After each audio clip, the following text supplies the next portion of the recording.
Hey Gators and sports fans, get all your Gator talk, news, analysis, and opinions on the Pod Up with Matthews in the Morning podcast. Find us on your favorite podcast platform or watch us on Facebook Live between 8 a.m. and 9 a.m. every weekday. Pod Up, because we are Gator fans. So say it's great to be a Florida Gator. Good morning and welcome to a Friday edition of Pod Up with Matthews in the Morning from the Crime Prevention Security System Studios. Large enough to serve you, small enough to care. Got a lot of stuff to talk about today. We're going to have Dr. Kevin Farmer, team physician for your Florida Gators. He has a new book that just came out. We're going to talk about a lot of sports injuries. If you have any questions for him, be sure to hit us up on Facebook Live. We'll get those questions to Dr. Farmer. And then we're going to kick the show off with our man, Corn Dog himself. Good morning, JC. How are you? Hey, QB, good. It's a beautiful Friday here in North Central Florida, and I am heading to Tallahassee for a little business today and then heading back and getting ready for the big weekend. We got Gator basketball on the road in the Big 12 Challenge with the SEC, and we've got, the weekend prior to the Super Bowl. So conversation will start in earnest next week with the Super Bowl. Excited about that. And maybe you can help me with Dr. Farmer and ask him about what to do with my fingers from all the golf that I've been playing in my life. With all the flare-ups on my finger, like, what do I need to take to make my hands feel better, QB? You think you can flip that in today? Yeah, I'll ask him. I mean, we could all use some good drugs to help us feel better, right? Well, I'm not much of a pill popper, but I'm at the age where I might have to be here soon. Yeah. Some news and notes, Florida Gator related. You know what's strange? You know what happens today, JC? But in the athletic department, volleyball, which we're going to have Mary Wise on next week, but volleyball cranks up the second portion of their season. You know, they had a little fall season, and then they have a spring season now, all because of COVID. So they start today back with the spring portion of the season. I believe they sit at 6-2 on the year, and they play Ole Miss the next 2 days. So it's very strange that they stopped the season and they're restarting it several months later. Well, athletic departments have had to adjust, and this is just one of the examples of that. And certainly I'm encouraged by all of the spring sports that are being played. You know, you had Coach O'Sullivan on the other day talking baseball, and of course we missed out on all of this last year, and it's all coming back hopefully to stay. And we'd like to see these athletes compete in these spring sports because we're at that time of year now. So obviously volleyball, you know, they have to make these adjustments, and at least the kids are getting to play. And for all those people that write for the USA Today and all these other publications that don't want athletes to perform because of COVID, I think are being proven wrong every day by these athletic departments and by these coaches and players who are actually able to participate and get something out of their youth and their careers while they're in college. So this is a good thing, and I'm happy to hear that about Mary Wise's team. And, of course, the basketball has come through so far, albeit with some interruptions. But, you know, that's the way it is right now in this world. So I think it's encouraging to know that that's going to happen. Yep. JC, by the way, we got you a hat. Our man Jimmy from Chomp Harder made you a hat. It says Invest Harder. And I'll make sure I get you that. If you still want to, we gave away a Chomp Harder hat last week. We'll give another one away next week. Go to podupwithshane.com, sign up for your draw. I got a Fish Harder t-shirt on he gave me. So looking sweet in the studio today. JC, okay, so we got the SEC Big 12 Challenge this weekend. I'm going to run through some of these games, some intriguing games. The only two SEC teams that are not playing or participating in the challenge is South Carolina and Vandy. First of all, Alabama, who is undefeated in the conference, is going to be playing at Oklahoma, which Lon Kruger has his team playing extremely well. You know, I heard the other day Lon Kruger has taken, I want to say it was either 5 or 6 different teams to the NCAA tournament in college basketball. That's pretty amazing. No, it is. Kids love playing for him, and you know, who can forget that '94 team we had here in Gainesville? when they went to the first ever Final Four in the program, and that team will always be special. I know you've had Dan Cross quite a few times, and just remembering that when I was working in the television industry at TV20 and covering that, I'll never forget it. So Lon Kruger has a special place in my sports memory. And I certainly think with Oklahoma right now and the way they play at home on their home court, they're very difficult to deal with. And they are a team that can really scare you at any given time. And I think Alabama, as hot as they're running right now and as good as it's going, could be in for some trouble in this game. Alabama has to make shots in order to win these games the way they've been winning them lately. And they've won 10 straight, and they've set records that date back 30 years in many cases, especially when it comes to consecutive wins.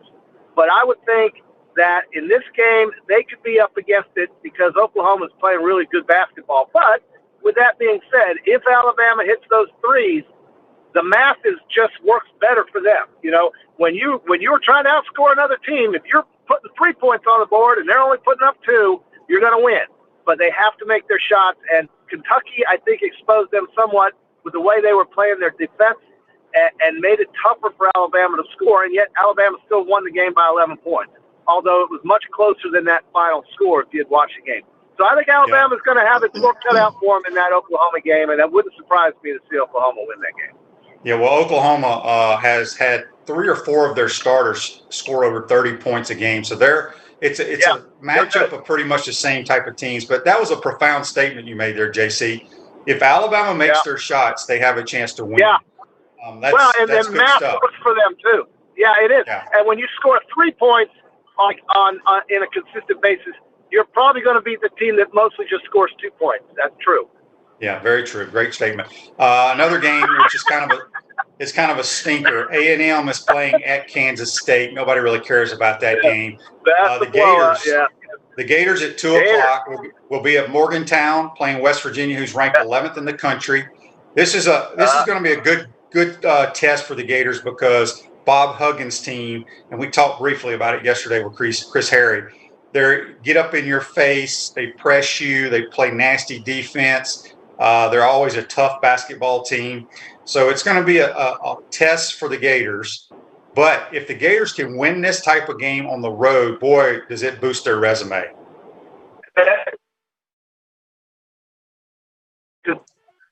Confidence it needs right now. Do you have any information on if Scotty Lewis is going to be on the court or not? Yeah, he played the other night, JC. Did you not see the game? I did not. Well, no, I missed it. And I missed it because they were playing Vanderbilt, and I don't know what I was doing Wednesday night. But sometimes the thing is that when Trey Mann gets going and Florida is scoring with those guards, they are really hard to deal with. And I don't know. I mean, about West Virginia and their defense, but I don't know. I just think Florida's going to have a lot of work cut out for it. Look, those are the 2 highlight games. The Oklahoma-Alabama game and the Florida-West Virginia game, I think, are the 2 highlight games of the Big 12 SEC Challenge. I know there's a couple others. Let me just go down the list here. Texas Tech, who's 10th in the country, is at LSU, where they play extremely well in Pete Maravich Assembly Center. So that's a matchup of great defense against some of the best offense in college basketball. So that's an intriguing matchup. TCU goes to Missouri. Missouri is ranked 12th in the country. They're a very good basketball team. Arkansas is playing Oklahoma State. And here's one that's going to be intriguing. The Auburn Tigers, now that they have Sharif Cooper in the lineup, who just changes their entire roster, their entire team, they're going to be at the Baylor Bears. Well, good luck. I think Baylor they and Gonzaga kind of, to me, have separated themselves talent-wise from the rest of college basketball. Doesn't mean they're going to win the tournament, but I think those are the 2 best teams by far almost. Now, maybe that's wrong. Maybe they show up in the tournament and lay an egg. It's happened plenty of times before where a 15 is beating a 2 and, a 3 is beating a 14. But 14 is beating a 3. But I agree with you. I mean, those are some good games. I mean, this is a good thing to have happen, these conference intersectional type of matches. I like these things. It's a good breakup of the conference schedule. And, I mean, you're right. Those are other good games. I just think Florida, West Virginia, and for us, of course, around here, that game and I think that Alabama-Oklahoma game are going to give you the best value. But who knows? You're right. Those other games can be good. LSU is, they're playing okay. They lost by 20, 30 or some odd points to Alabama at home, and then they lost to Kentucky on the road. So, I mean, I know you're high on LSU, but I think they're okay. I think Missouri's is better, and I think Missouri will probably win their game. But it'll be interesting to see which conference comes out ahead in this contest, so to speak. Refresh your vehicle and your brand with a vehicle wrap from WrapSpot. January is your lucky month at WrapSpot. Mention promo code Shane and receive 13% off your vehicle wrap. Speaking with JC on the Titan Tomorrow hotline from the Crime Prevention Security System Studios. We'll be joined by Gator Team Doc, Dr. Kevin Farmer, talking about sports injuries in his new book just released here shortly. Rick asked here on Facebook Live, brought to you by Melvin Law, the only official law firm partner of the Florida Gators. Where is the link to the contest? It's really not a contest. We're giving away stuff, Rick. You don't have to win it. Well, they just have to pull your name out of the hat, but it's go to potupwithshane.com and fill out your information for the hats and the G-Tech Survival Kit. Okay, so actually there's two other teams not playing in this. Ole Miss and Georgia are playing one another. Here's an intriguing matchup, JC. Kansas goes to Tennessee, which Tennessee has had trouble scoring the basketball, but that should be a heck of a game.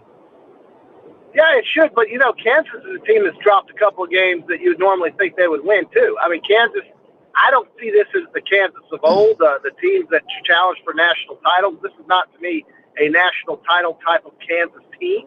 I think Baylor's much better than Kansas in that conference. And, it's a good game, sure. I mean, Tennessee got, 56 on Mississippi State the other night and had to come back to win. So Tennessee is not playing great right now, and they fell out of the top 25 last week. And they're not, you drop from 6 to literally out of the poll, you're not playing well. Now, they're still in the poll. I would think, they're what 18th. What are they ranked? They're 18th. I did not 18th. see that. I thought they were out of the poll, but okay, they're 18th. That's a long drop, and they are trouble. They're having trouble scoring. I did not see Tennessee. I looked for them. For some reason, I didn't see them. So I guess I'll defer to you. But they're not playing well, and I don't think this. I mean, I think it'll be a good game, but I wouldn't be surprised if either team won. I don't know who's going to win that. Yeah, and then Iowa State travels to Stark Vegas to play the Dogs, and then Texas, ranked 5th in the country, goes to Rupp Arena. So, JC, what we're going to do real quick, since we don't really have Peachland Dentistry football games to pick, you and I are going to pick the winners just straight up because we don't know the point spreads, and let's just see how you and I do in the Big 12 SEC Challenge. I'm going to run through you tell me who wins. Alabama, Oklahoma. I'm going to take Oklahoma. All right, I'm going to take Alabama. Okay. Let's see, A&M and Kansas State. A&M. All right, me too. Florida, West Virginia. I'm going to take West Virginia. All right, I think the Gators are going to win somehow. Texas Tech at LSU. Give me Texas Tech. All right, I'm taking LSU at home. They play really well there. Arkansas at Oklahoma State. Sure. Arkansas okay, at Oklahoma State. I got Oklahoma State in that one. Yeah, I do too. Well, if the number one freshman in the country plays, he's been out with COVID, I think. But Auburn at Baylor. Baylor. Yeah. Baylor. Kansas at Tennessee. I'll go with the SEC in this game. Kansas has not impressed me, but Tennessee sucks too right now. But I'll take Tennessee. Yeah, I'm taking Tennessee as well. Iowa State at Mississippi State. Mississippi State will win that game easily. I got them too. Texas at Kentucky. I like, let's see, Shaka has been out with COVID. I think Kentucky's playing better. I'm going to take the upset and go with the Big Blue. Yeah, I like that pick. I'm going to stick with Texas because they can at least score the basketball. And as you pointed out a few minutes ago, in order to win, you have to make shots. And Kentucky sometimes Kentucky has trouble scoring the basketball. You know damn well what I'm talking about. When Alabama's throwing it up from the foreign countries, they have to go in to win. Okay, if they don't go in, there's a good chance because of the style that they play that they're not going to win. Okay, and I know it sounds ridiculous, but I've heard a lot of people say those kinds of things. QB. Yeah. We got a Facebook Live here brought to you by Melvin Law, the only official law firm partner of the Florida Gators. What's so funny? I'm just listening to you. Go ahead. I'm listening. Go ahead. Andre says, I just want to know that we will beat FSU. I don't know if he's talking about basketball. We've already lost to them. And I'll tell you right now, we ain't beating them in basketball. They are one of the top 5 teams in America in basketball. And they will make a deep, deep run, if not to the Final Four, in my opinion. FSU is loaded in basketball. I think it's they and Virginia are the 2 best teams in the ACC, and it's not even close. Well, I mean, those are the two best. Virginia's not as good as FSU. They are clearly the best team in the ACC. Okay. Well, I'm just going to tell you that right now. So, You'll say what? But Florida, I just say watch out for Virginia. The way they're playing, they're scoring points, they're picking it up. But yes, I'm not arguing. I think Florida State is the best team in the league, and Virginia is really close to them, I think. I just think Virginia has got the pedigree and the team that, look, if they score, okay, here we go again. But if they put the ball in the basket, QB, watch out for Virginia because they play great defense, right? They do, but I'm telling you, FSU's clearly about. JC, we're going to do the Comfort Temp. Comfort is our business peace of mind promise this month. Get a free annual maintenance plan with every residential duct cleaning purchase, $199 value. Service department's open 24 hours a day, 7 days a week. So this day in sports, kind of a trivia question for you, JC. It happened in 1936. It was do you know who the first players that were elected to the Baseball Hall of Fame? Ty Cobb. That's one of them, yes. I'm going to go with the big horse, Warren. What the hell is his name? Warren? No. Okay. We're not going to keep our listeners waiting on this answer. So 1936, the first players elected to the Baseball Hall of Fame, Ty Cobb, Babe Ruth, Honus Wagner, Christine Mathewson, and Walter Johnson. Right. They were the first players. That's what I was saying. The big train is Walter Johnson. I knew that. He played for Washington. He threw forever. He could throw 18 innings in a game. Yes. So that was this day in sports in 1936. Yeah. Brought to you by our good friends. Obvious. We got a Facebook Live here. First of all, it comes from John, I guess because I brought up Hall of Fame. He says Curt Schilling should be in Cooperstown. You know, there's a big deal. Curt Schilling, Barry Bonds, all these guys. Don't lump Curt Schilling in with Barry Bonds. One did steroids, the other one was just good. And Curt Schilling, to me, it's a no-brainer. He's being hurt because of his political views, and I think there's no question about it. Well, let me ask you this, JC. Let me ask you this about Barry Bonds, and I don't know what I don't think he ever legitimately tested positive in those tests for steroids. But would you say before all that stuff came about, was Barry Bonds a Hall of Fame player? Yes. Okay, that's my point there. Okay, Frank says here on Facebook Live, brought to you by Melvin Law, when is the last time Florida has had this much length on the team, and how do they take advantage of that down the stretch? They do have some length. They got some athleticism with those big guys. Like I said, we're going to find out a lot about this Florida basketball team tomorrow. Yep. Because of the way West Virginia plays. You know, a lot of people say our guys aren't real physical, aren't tough, whatever. Well, you better get tough and lace them up when you go to Morgantown, because that's how they play. So I'm anxious to watch that game tomorrow. I'll watch a lot of these games, I'm sure. So Omar Payne's the guy that's really stepped up his game. I'm happy with what he's done. He'll be important tomorrow. Dan says on Facebook Live, don't forget to watch your number 1 ranked Gator gymnastics team tonight versus Missouri on the SEC network. Make sure you tune in, JC. I'm all over it. I thought Alabama's usually ranked number 1, aren't they, in gymnastics? Yeah, well, the SEC, there's 2 teams that have been the class of the conference for the last 3 decades. That would be Alabama and Florida and Georgia mixed in between. Those are the three, actually. There's three. But Alabama and Florida are the most decorated of those three, and Georgia's right there with them.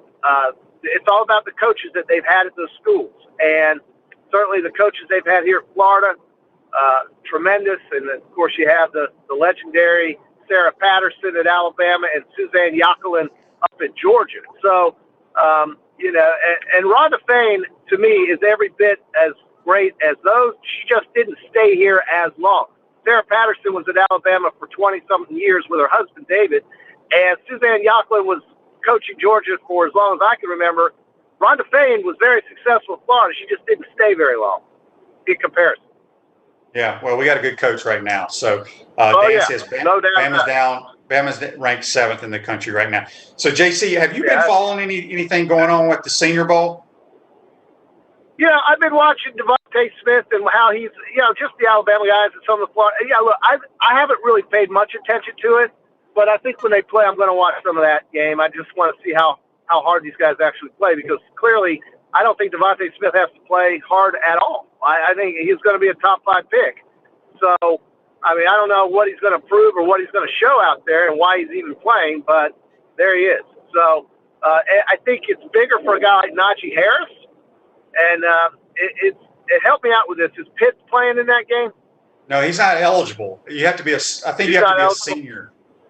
You actually have to be a senior? Okay. Well, I wasn't sure about that. I don't really follow it because, as you said, a guy like Devontae Smith, not sure why he's there. I don't either. You know, what if he got hurt there? And we talked about that, but not so much that. But there's really, what else can that kid do? He should be the 2nd pick in the draft, in my opinion, going to the Jets. I agree. Yep. So do you think Deshaun Watson? Where do you think Deshaun Watson is going to end up, JC? Deshaun Watson, again, I keep talking about Dallas. For some reason, I just don't think Dallas, and maybe I'm 1,000% wrong about this, I don't think Dak Prescott and Dallas are going to agree on a contract. And so, because to me, Dallas would be the most attractive job if they wanted to find a quarterback. And I just think Deshaun Watson would want to go, because Jerry would pay him there. All these other teams picking up that contract really have to be careful about it because it's so big. And I don't know why you give Deshaun Watson that contract when you're in Houston anyway, but I think they're ready to offload that, and I think Deshaun Watson's ready for a fresh start. I keep coming back to Dallas. I could be wrong about this. Dak could be already lined up there, but I think that would have already happened if he was going to play at Dallas. So if he doesn't go to Dallas, there could be some other teams, maybe Pittsburgh or somebody like that whose legendary quarterback is on the way out. I don't know. Maybe Pittsburgh will do it through the draft and pick up Kyle Trask, or maybe Pittsburgh will pick up Mac Jones. But I think teams like that have to start thinking about quarterbacks. The Rams, I keep hearing about Goff not coming back to the Rams. Well, maybe Watson goes out there in La La Land. Maybe Aaron Rodgers goes out somewhere, although I think he's going to stay in Green Bay. And then you have the Dolphins. Are they going to stick with Tua? Is Tua really their future? They keep saying he is, but is that the truth? I don't know if that's the truth. So Atlanta, Matt Ryan, how much longer is he going to keep going through these 6 and 10 seasons in Atlanta? So it's a real interesting question. I think the offseason in the NFL is going to be extremely interesting. And then you have Washington. Is Washington going to stick with Alex Smith and his bum leg? I would say probably not. So Washington could also be a destination for some of these guys because that's a team with a lot of potential, especially on the defensive side of the ball, and they got weapons on offense too. So it's a good question, QB, and I think it's going to be very interesting with the way the NFL offseason is setting up. Yeah, it's good. I don't know where Deshaun Watson's going to end up. I still think either Matthew Stafford or Deshaun Watson are going to end up in 2 places. I have no inside information. Obviously, I'm just guessing here, either in Miami or Washington. I think those two teams are set up to make a deep run if they have the right guy at quarterback. Like I told you, I've thought the world of Matthew Stafford since he came out of Georgia. He's been stuck in Detroit, wasted his talent. Yeah. He needs to go somewhere where there's, here's the thing. second quarterback going to be the second quarterback that's going to be taken in the draft is going to be Zach Wilson out of BYU. I think he's going to go to the Falcons. I'm not sure where the Falcons pick, but I think he will be the second quarterback taken, in my opinion. Then I think Justin Fields will be the third, and then I think Mac will probably move to the second round, and Trask will be late second, maybe third. Is from what the you don't think Pittsburgh? So if those three quarterbacks are picked, you don't see Pittsburgh looking at Mac Jones or Kyle Trask? No, I don't think either one of them are supposed to be slated to go in the first round. I'm looking at team. The North Dakota. You got to remember, JC, the North Dakota State quarterback is ranked ahead of both of those. I don't care where he's ranked. I would never do that. I would take Mac or Kyle in front of a North Dakota State quarterback 1,000% of the time, but that's just a bias I have. However, Pittsburgh's picking late in the first round, and they need some help at that position. I think it's automatic they pick a quarterback with their late first-round pick. So you're saying to me Dallas is going to re-sign Dak Prescott. Is that what you're saying? I don't really know what Dallas is going to do. I've told you from day one I didn't think Dak Prescott was worth the money that he was asking for. Because there was like That's 6 or 7. That's not what I asked. You think they're going to sign him or not? Yeah, I do. I think they will. Okay. Well, then he's going to have to take less money than what he asked for before his injury. Yeah. John says here on Facebook Live, brought to you by Metal Law, Watson to Miami, Stafford to Indy. That is a good – boy, you put Matt Stafford in Indy with that offensive line. That's a good team. Yeah, that would be they'd be very, very good. No question. Yeah, I didn't even think about Indianapolis with Phillip Rivers out now. That's a great call there by our listener or viewer, because the Colts have to get a quarterback, and they have a great offensive line and a good team. I mean, that's a good call there. Yeah, Dan lives in Dallas, and he says here that Jerry says he will sign Dak Prescott. Rick told us the Falcons pick 4. I think Zach Wilson will be the quarterback taken by the Atlanta Falcons, because I'm telling you, that dude is going to be special. Yeah, I mean, he's highly touted, and certainly, Trevor Lawrence will be Jacksonville's pick. And you see Justin Fields being the third pick, the quarterback to go, third one. I don't know. Yeah, he's not. I don't think there's any way he's drafted before Zach Wilson. They're crazy if they do, in my opinion. I'm saying okay. All right. Well, I mean, he's going to go before these other guys, is what you're saying. Fields? Yeah. Yeah. He probably will. Okay. So the Super Bowl, it's a unique situation. They're not having any media days. We still, is there going to be about 20,000 folks there? Have you decided if you're going to buy a ticket and go down there, JC? No, unfortunately, I'm not going to make an appearance at this one. I need the full experience if I'm going to spend time and money at a place like that for the game. I think it's great for Tampa. I think it's a shame that we're living in COVID world right now still, and that they can't have the full, the full effect. But, COVID is the reason why we had 7 teams in the playoffs and why they were mashed up the way they were. So who knows if Tampa would have even gotten there if it wasn't for COVID. When you think about it, think about the things that the COVID world has brought us and the things the COVID world has taken away. So with the idea that Tampa's going to be playing in a half-empty stadium is still exciting, because it's still Tampa, it's still a Super Bowl, and it's still Kansas City with, the hottest player in football. So, yeah, I think Brady Mahomes sets up for an incredible game. I think they're going to have a record viewership, because that's really the only way you're going to watch it, right? So, for the most part, certainly I think it's going to be exciting. And I like Tampa to keep this game closer. We'll talk about it next week, but I don't think Kansas City's running away from Tampa in this game. Well, I'm on record, and I can't remember if it was with you the other day or someone else, and we're going to have Alex Marbez and a bunch of NFL people on next week. I'm on record, JC, saying Patrick, I'm going to call him Patrick so his mom don't get mad, Patrick Mahomes is going to go to more Super Bowls than Tom Brady. Well, he's got to get past 10, so we'll see. Well, he's going to his second, and he should have gone to his third if it didn't go into overtime, and he's only played – He's only been the starter for 3 years. I get that, but it's football, QB. You know how these careers can go. I mean, sometimes they're long, sometimes they're short. Yeah, And football Brady is a winner. There is no question he makes everybody better, and he is the best of all time. But Mahomes is the most talented of all time, and he's winning games too. So I don't know how he doesn't go every year. But as you mentioned, that's a big prediction.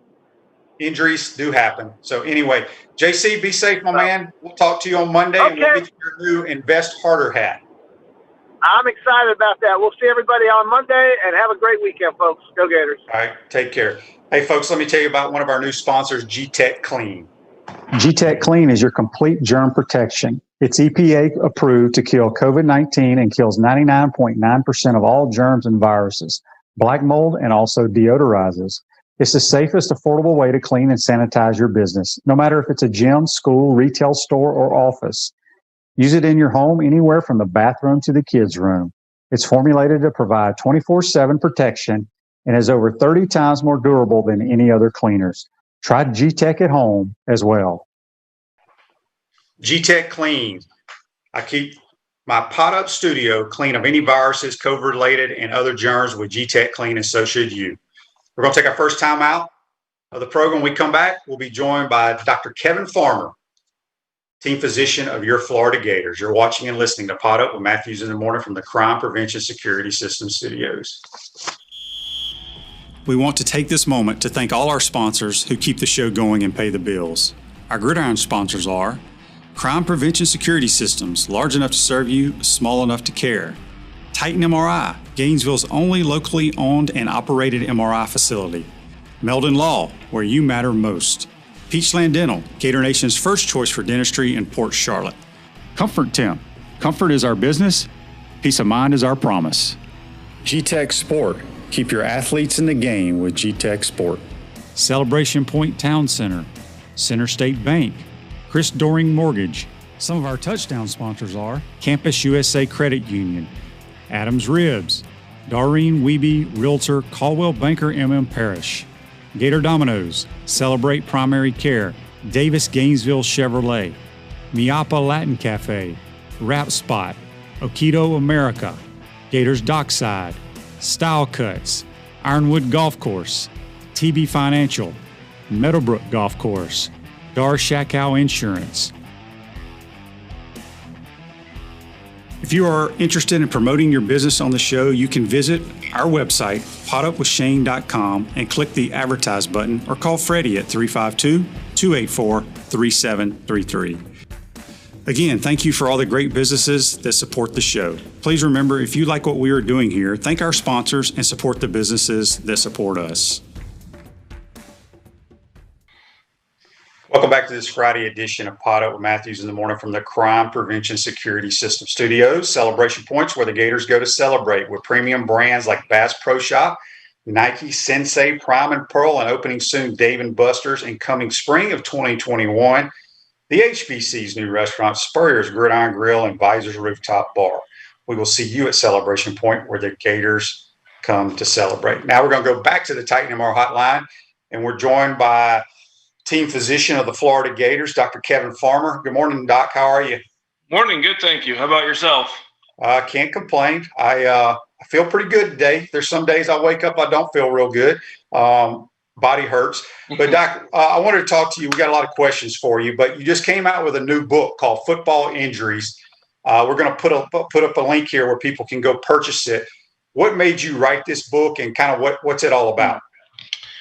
Yeah, I've been with the team now for about 11 years. Obviously, I followed Dr. Pete Delicato, who I'm sure probably looked at you when you were playing. And as you know, taking care of athletes during the season, in season, is much different than taking care of the athletes in the off season. The approach, the time you have to get them back, how quickly you need to get them back, it's all very different.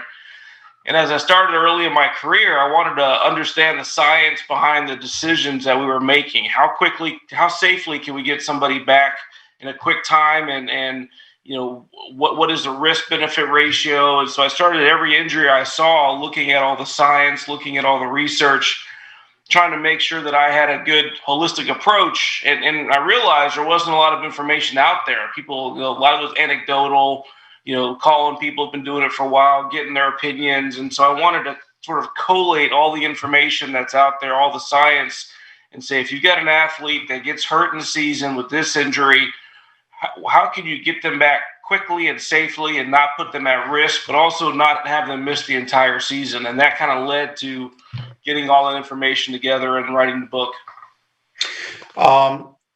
Speaking of that book, I grew up playing 3 sports: football, baseball, and basketball. And then once I came to college, I made a decision I was going to be a football player. Being an orthopedic doctor, how many would you say most of the kids you see, the young kids with injuries, are baseball related because mom and dad want them to play year round and they just wear their arms out? Do you agree that kids should not specialize at a young age and kind of play everything so their body parts can get some time off? Yeah, the science is clear that specializing in one sport early on can be detrimental. Now, I'm guilty as anybody else. I have a 11-year-old son who's and a 8-year-old daughter who focus mainly on one sport, and so I can't practice what I preach as much as I would like. But yeah, there's no question that the data is clear. The kids that play multiple sports, that give their arms time to rest, have lower injury rates. And in fact, there's been very good studies in Major League Baseball players that have looked at about 5 years worth of drafted players. And those studies show that if you played multiple sports in high school, you were less likely to be injured when you made it to the professional level, and you were more successful. So you developed a more well-rounded athletic ability by playing multiple sports than just focusing on one sport. We also know the biggest risk factor for arm injuries in baseball players is volume. And so you have to be able to build in some time off. In fact, Little League Baseball recommends about a 3 to 4 month break from throwing after a season. Now, those kids here in Florida play year round. Not many are getting that kind of a break. So if you play football, that kind of forces you to have a break from throwing because you're focusing on something else. And so I do think it's worthwhile. Unfortunately, we live in a world where, that the focus is on all these travel tournaments and invites and all these things. And it seems like you feel like you have to keep up with the Joneses. So they're very competing views. But certainly if you have kids that play multiple sports, the data is clear that reduces the injury rate and improves their overall athletic ability. We got a Facebook Live here question brought to you by Meldon Law, the official law firm partner of the Florida Gators. Natasha wants to know, my daughter starts a sports medicine program in college this fall. What tips would you give her as she starts this career besides buying your book? I appreciate that. Enjoy it. It goes by quickly. It's you have the ability to, I was an athlete growing up, not to the level that you were, but I played baseball in college, and I wanted to stay around athletes and be involved in athletics for my career. So it's really a gift to be able to still, at this point in my life, work with young athletes and help them continue doing the things that and all athletes, not just young athletes. My patients are typically older athletes who want to stay active, but being able to help people do the things that they want to do for as long as they want to do it, it's very rewarding. So enjoy every minute of it. Keep an open mind. Always work on learning and being the best you can be. But it really is a gift to be in a position to help others keep doing the things that they want to do. So don't let it go by. It goes by quickly. Now, did you play baseball at Johns Hopkins? No, I played at Duke. Oh, at Duke. Okay. But you went to med school at Johns Hopkins, yes. Right? Yeah, med school. Yeah, well, they're pretty good in lacrosse up there for sure.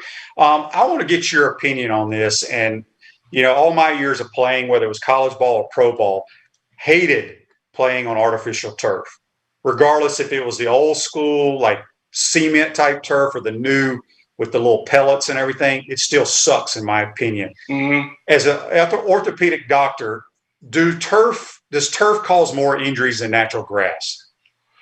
Yeah, if you look across the board, yes, but the bigger issue is the turf shoe interaction. So the worst combination is turf with a highly strong gripped shoe. So depending on what shoe you have on what surface, those effects are additive. So the NFL has put a lot of money in. They've looked at this, and they part of the reason you're seeing more Achilles injuries and potentially more ACL injuries, although I think it's more related to protecting the head.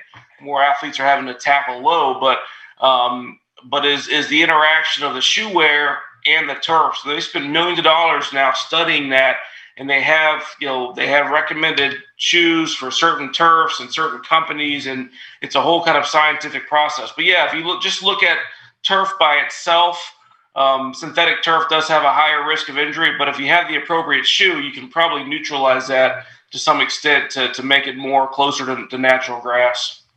At Chris Doering Mortgage, they do mortgage lending right, helping home buyers throughout Gainesville and North Central Florida. Call Chris Doering Mortgage today, 352-244-0840. We're speaking with Dr. Kevin Farmer, UF team physician. You can follow him on Twitter at Kevin Farmer MD. We got a Facebook Live here for Dr. Farmer, brought to you by Melvin Law. Stacy says, Dr. Farmer just did my ACL surgery 2 days ago, and his focus was to help me get back out on the tennis court. Sports are amazing at all ages. Stay active. So, Artie? Yeah, she's wanting to get back out there next week, I think. So it's great to have motivated patients. Yeah, absolutely. I wanted to ask you about Alex Smith's injury. Was it the same injury Mackenzie Milton had pretty much at UCF? No, Mackenzie Milton had a knee dislocation. So knee dislocations typically a high velocity injury. So we see a lot of them at Shands because of a trauma center, so motorcycle accidents. But if you watch Mackenzie Milton's injury, it was sort of the worst combination. He had somebody, a large defensive lineman, jumping on his back the second that another player was hitting him in his knees. His foot was on the turf. So just like we talked about, when your foot's sort of stuck in the turf, it's a risk of injury, and his knee dislocated. The issue with a knee dislocation is the main artery to your leg is basically tethered to the back of your knee joint. And so a high energy knee dislocation can injure the artery to your leg, and it's got about a 20% rate of, unfortunately, amputation. So that's what happened to him. He dislocated his knee. They put it back in place on the field, but then they realized his artery was injured, and he had to immediately go get, I think he had bypass surgery initially to try to bypass the part of the artery that was injured to get blood flow to his leg. And then they reconstructed all the ligaments. I think he had 3 or 4 ligaments that were torn that they had to reconstruct. So, he's had multiple surgeries to try to address that. Alex Smith had basically a Joe Theismann injury, an open fracture of a shin bone, or the colloquial term is a compound fracture. That's not really a great term, but an open fracture. So he broke his bone, his shin bone, and the bone popped through the skin.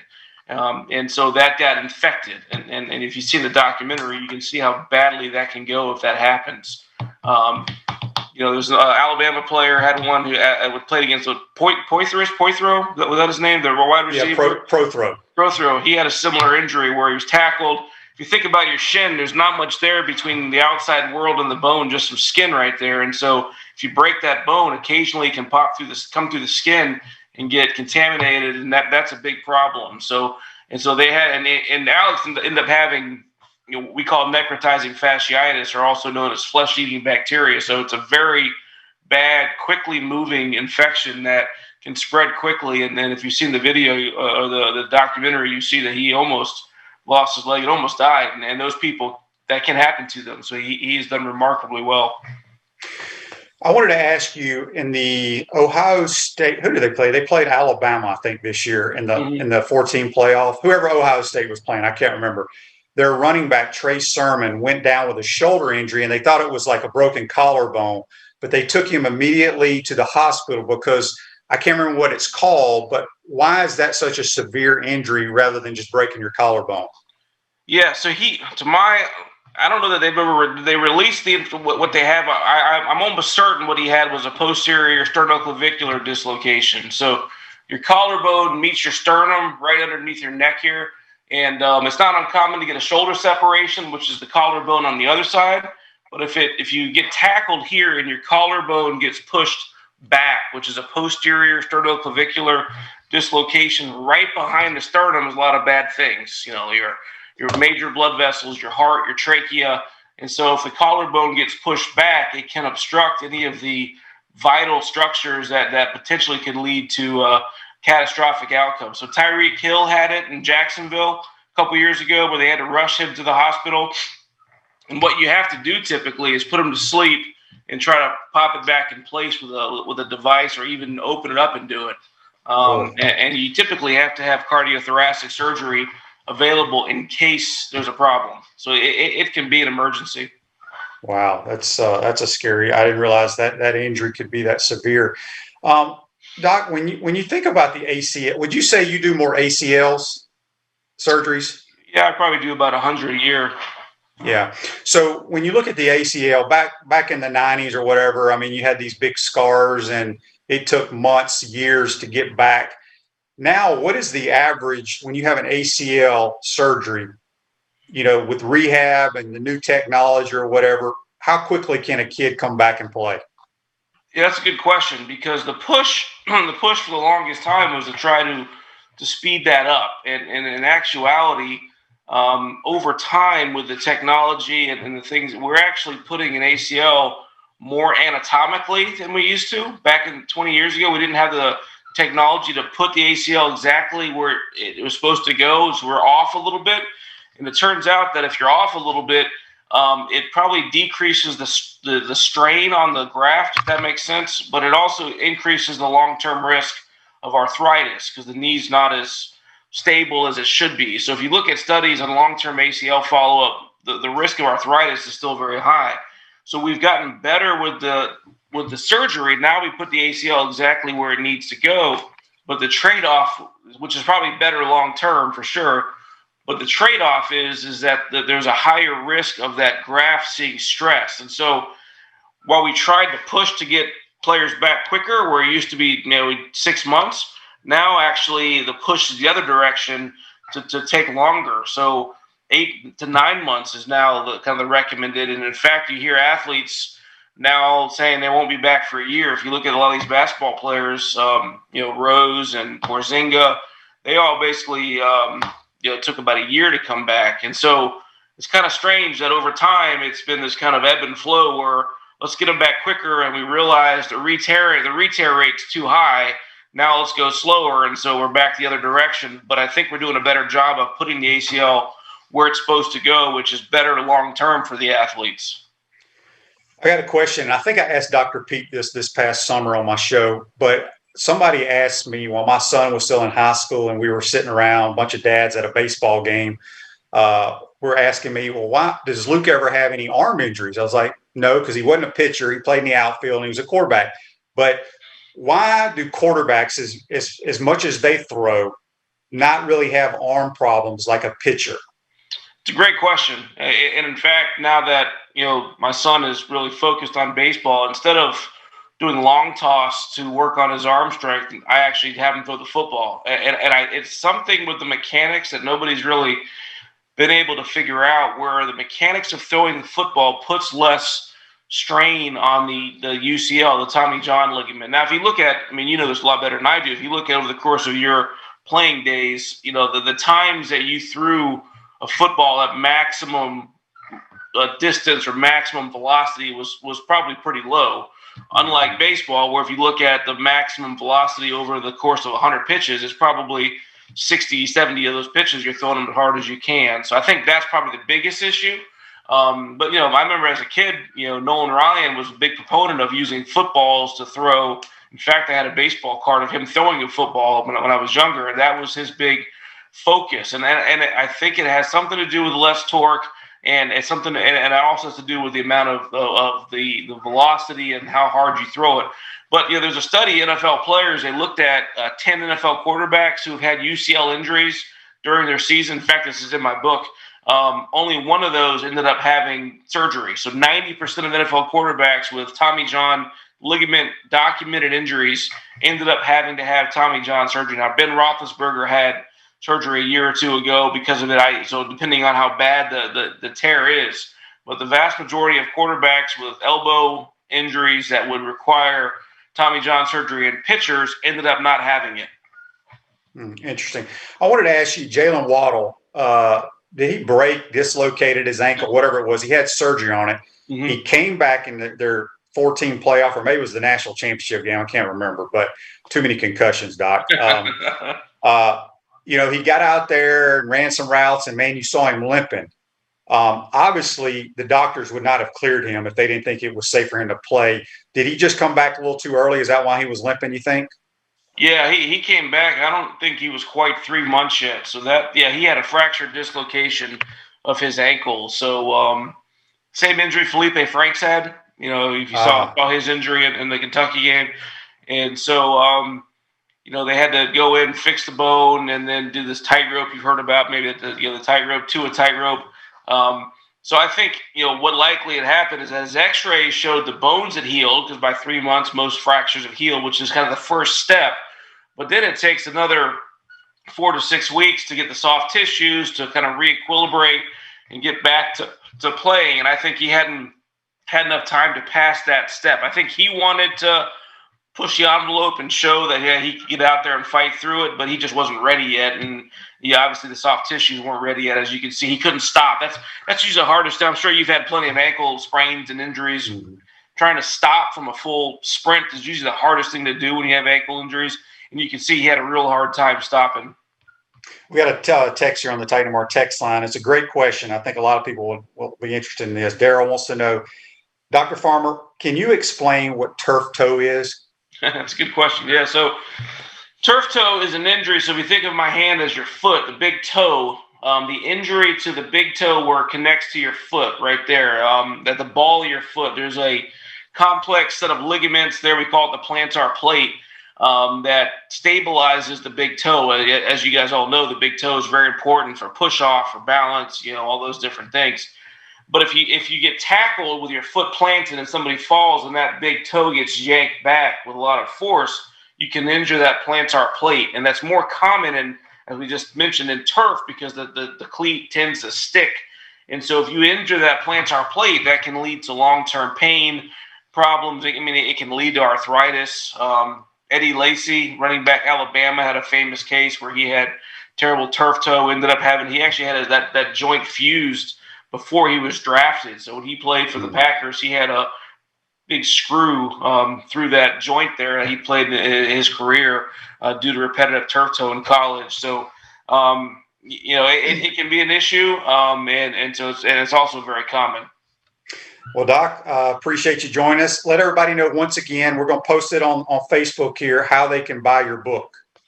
Yeah, probably the easiest thing is Amazon. Yeah, I think it's even cheaper. Right? I get no money from it now, so no financial stake. But Amazon is probably the easiest. Just search for football injuries, Kevin Farmer, and it comes up. And I think it's even less expensive on that than it is on the book's website.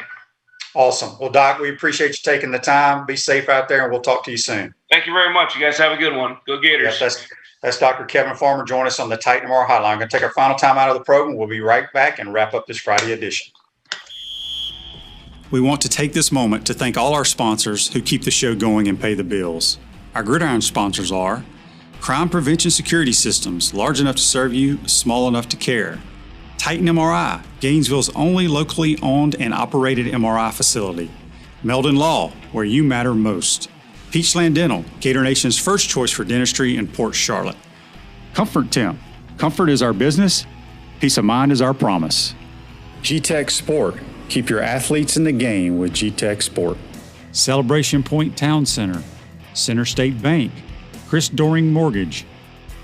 Some of our touchdown sponsors are Big Mills Cheesesteaks, MB Listing, Cornerstone Financial, McDonald's Gainesville, My IT Masters, Gainesville Neon and Signs, 84 Lumber, Tropical Smoothie, Chick-fil-A on Archer Road, Aver and Smith Personal Injury Attorneys, Orange Theory Fitness, and Dowling Signs. If you are interested in promoting your business on the show, you can visit our website, potupwithshane.com, and click the Advertise button or call Freddie at 352-284-3733. Again, thank you for all the great businesses that support the show. Please remember, if you like what we are doing here, thank our sponsors and support the businesses that support us. Welcome back to the Crime Prevention Security System Studios. Center State Bank, we put business first. We're the largest community bank in the state of Florida. Understand that small businesses need a community business partner that they can rely on. Center State has 4 convenient Alachua County locations to serve you better. Center State Bank, member FDIC. We want to thank JC for joining us, and of course, Dr. Kevin Farmer, UF team physician. That was some great information. Hope you enjoyed that. Next week's program, action-packed leading up to the Super Bowl. Alex Marvez and Hugh Jackson, former NFL coach, talking Super Bowl. We're going to have Mary Wise, Bobby Bowden, and the head ball coach, to name a few. Make sure you tell all your friends to follow us and like us. Go to potupwithshane.com and put in your information for the free drawings for our Chomp Harder hat and our G-Tech Survival Kit. Be safe out there, folks. Today's show's a wrap, brought to you by Wrap Spot. Take care.